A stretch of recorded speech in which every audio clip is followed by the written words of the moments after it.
قل يا عبادي الذين أسرفوا على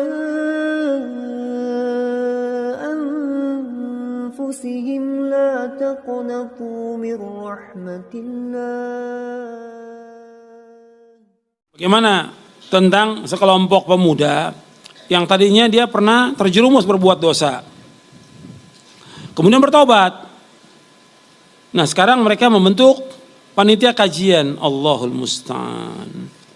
Ya mestinya mereka ngaji ya, bukan jadi panitia. Kalau kita lihat yang ada, banyak panitia jadi calo. Iya, suruh orang ayo ngaji, dia sendiri nggak ngaji, tetap di pinggir jalan.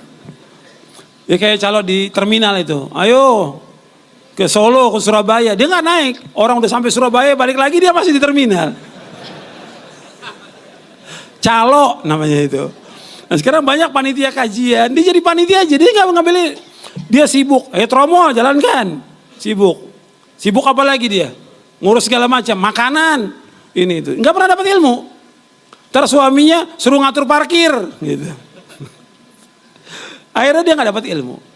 Mestinya dia belajar, orang itu belajar, bukan sekarang sibuk bikin panitia kajian. Cukup jadi satu, gabung dengan semua yang ada. Ini kan banyak panitia ini juga jadi beban buat dia semuanya. Akhirnya udah bikin panitia harus ada ustadznya. Gak ada ustadznya, siapa yang ngisi? Ya udah, yang penting ada yang ngisi. Siapa aja, merbot masjid juga nggak apa-apa, atau artis. Nah, ini seperti ini yang terjadi. Padahal kalau dia gabung, nggak perlu jadi panitia. Sudah gabung, saya sebagai penuntut ilmu bukan panitia kajian. Penuntut ilmu, thalibul ilm. Saya dan antum sama sebagai thalibul ilm. Udah jadi penuntut ilmu. Kan kalau panitia pengajian kadang repot, kecuali kalau tabligh akbar.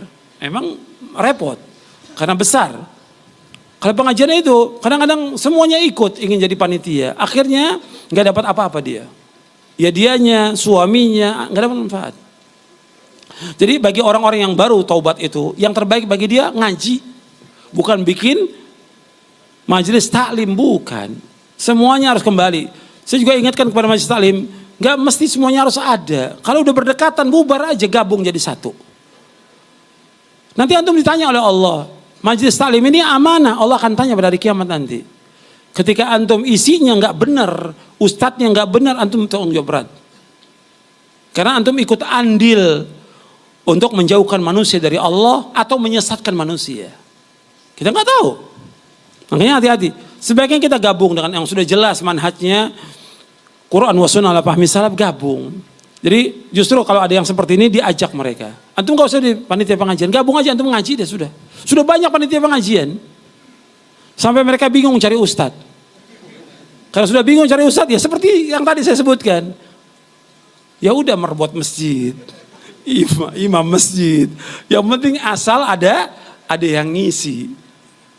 Kan gak benar akhirnya siapa aja sudah, yang penting ada jenggotnya,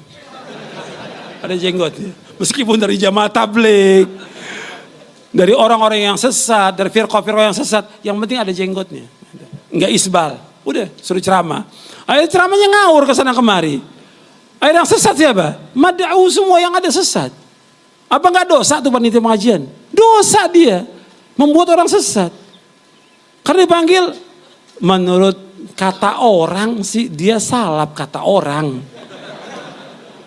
Dia gak pernah tabayun, gak pernah tanya, ngerusak akhirnya. Belum lagi yang lain. Ini salah satu di antara puluhan mafsadah yang ada. Sebenarnya saya menyampaikan nanti kalau semua pengurus panitia pengajian datang, baru saya jelaskan semuanya, mafsadahnya dan juga faedahnya. Gitu. Kalau sekarang banyak yang orang awam, nggak ngerti, orang awam juga dijelaskan. Puluhan mafsadahnya yang kadang-kadang antum nggak tahu itu. Gitu. Yang udah jelas banyak terjadi, kadang-kadang ngadu domba juga. Ngadu domba, memecah belah kaum muslimin dengan majelis taklim yang ada ini. Makanya hati-hati, takwa kepada Allah SWT.